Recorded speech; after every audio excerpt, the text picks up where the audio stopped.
Liquor అమ్మకాల వివరాలను వెల్లడించాలని మాజీ మంత్రి పేర్ని నాని ఎక్సైజ్ శాఖ అధికారులను డిమాండ్ చేశారు. ఈ విషయంలో తాను లేఖ రాసి 4 నెలలవుతున్నా ఇప్పటి వరకు సమాధానం రాలేదన్నారు. రాష్ట్రంలో లిక్కర్ అమ్మకాలు ఎంత జరుగుతున్నాయో ప్రజలకు చెప్పడానికి ఎవరికీ ధైర్యం లేదని విమర్శించారు. ఎక్సైజ్ శాఖ అధికారులకు సిగ్గులేదని ప్రశ్నించారు. మంత్రి కూడా ఈ విషయంపై స్పందించడం లేదని మండిపడ్డారు. ప్రజలకు నిజమైన సమాచారం ఇవ్వాల్సిన బాధ్యత ప్రభుత్వంపై ఉందని పేర్కొన్నారు. కొల్లు రవీంద్ర అసెంబ్లీ ఎక్కడైతే ఎమ్మెల్యేగా ఉన్నారో ఆ ఎమ్మెల్యేగా ఉన్న నియోజకవర్గంలోనే సారా వ్యాపారస్తులు బరితెగిస్తుంటే దానికి ఎక్సైజ్ మంత్రి వత్తాసు పలుకుతుంటే ఇక కంచే చేయని వేసిన చందాన ఇలా బరితెగింపు చూడాల్సిన పరిస్థితులు ఉన్నాయి. మైకులు పట్టుకుంటే మీటింగ్లు మాత్రం మాటలు హోటల్ దాడతాయి. ప్రజల కోసం నిద్రాహారాలమని పనిచేస్తున్నట్టు వాళ్ళ ప్రాణాలు సైతం పణంగా పెడుతున్నామంటారు. కానీ ఇక్కడ చూస్తే కాసుల కక్కుర్తి కోసం లిక్కర్ మాఫియా అవినీతి సొమ్ములో మొత్తులో మునిగితేతున్నటువంటి మంత్రి డిపార్ట్మెంట్. బందర్లో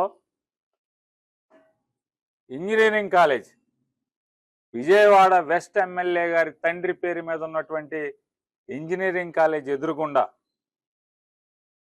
అతి సమీపంలో ఆరు బయట పొలాల మధ్య స్థలంలో బారు పెట్టడం, శామ్యానాల కింద బారు పెట్టడం, చిత్ర విచిత్రాలు. కొల్లు రవీంద్ర ఎలుబడిలో అతని శాఖలో చిత్ర విచిత్రాలు చూడండి. ఒక ఇంజనీరింగ్ కాలేజ్, ఒక బీజేపీ ఎమ్మెల్యే తండ్రి పేరు మీద ఉన్నటువంటి ఇంజనీరింగ్ కాలేజీకి ఎదురుగుండా అతి సమీపంలో శామ్యానాల్లో బారు పెట్టడం. బారు అంటే ఎక్కడ ఉండాలి?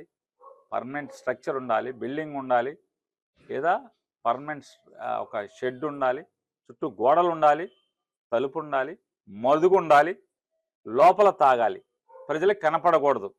కానీ ఆరు బయట పిక్నిక్ పార్టీ లాగా మరి స్టేట్ హైవే ఆనుకుని ఇవాళ శామ్యానాలో పందేళ్లలో పాత కంటైనర్ రోడ్డు తెచ్చి దాంట్లో సరుకు పెట్టి విచ్చలవిడిగా మద్యం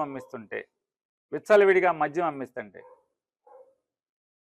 పాపం నోరు వాయాలని గంగాధర్ అనే ఒకడిని, ఒక డమ్మీని ఎక్సైజ్ సూపరింటెండెంట్గా పెట్టుకుని, భార్గవ్ అనే ఒక ఏఈఎస్ని ఏజెంట్గా పెట్టుకుని కొల్లు రవీంద్ర అడ్డగోలుగా దోచుకున్నటువంటి పరిస్థితి.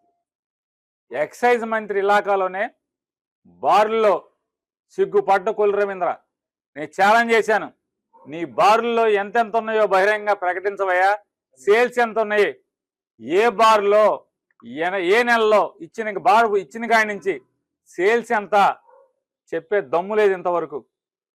ప్రతి బారులో కూడా అయితే కల్తీ మద్యం, సొంత తయారీ మద్యం, పరాయి రాష్ట్రాల మద్యం, లేదా బ్రాందీ షాపుల్లోంచి మద్యం తెచ్చి అమ్మటం, ఈ విచ్చలవిడిగా జరుగుతుందని చెప్తే మంత్రికి చీమ కుట్టినట్లేదు. ఎందుకంటే మంత్రి కనుసనల్లోనే నెల మా ఊళ్ళు వస్తున్నాయి కాబట్టి మంత్రి మాట్లాడడం, ఒలకట్టు పలకడం. ఎక్సైజ్ కమిషనర్కి ఏమైంది? ఏం పోయే కాలం డిపార్ట్మెంట్కి? నేను సమాచార హక్కు చట్టం కింద కాగితం పెట్టా, ఎన్నాళ్ళయింది? 4 నెలలు 5 నెలలైంది. సిగ్గు లేదా మీ ఎవరికి అంటున్నా?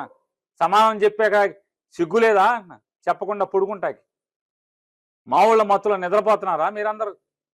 ఇవాళ బందర్లో బరితెగించి ఒక ఇంజనీరింగ్ కాలేజీ ఎదురుగుండా శామ్యానాల్లో బహిరంగంగా బారు పెట్టి మందు పోస్తుంటే పట్టించుకోడు ఎవడు? భార్గవ్ అని ఏఈఎస్ అంట, ఈఎస్ గంగాధరం డమ్మింగ్ చేసి ఆ భార్గవ్ అనేవాడు చెప్తా అంట. ఎందుకే ఆ పాపం వ్యాపారం చేసుకుంటున్నారు? సిగ్గు లేదా భార్గవ్ ఈ మాట మాట్లాడటానికి? సిగ్గు శరం అన్నం తింటలేదా? కొల్లు రవీంద్ర దగ్గర ఏం తాగుతున్నావు నువ్వు? తప్పు కదా ఇది. ఒక ఉద్యోగస్తుడు అయ్యిండి ఈ రకంగా విచ్చలవిడిగా. నీ పిల్లలు పోతే పర్లేదా? నీ పిల్లలు ఏం చదువుతున్నారు?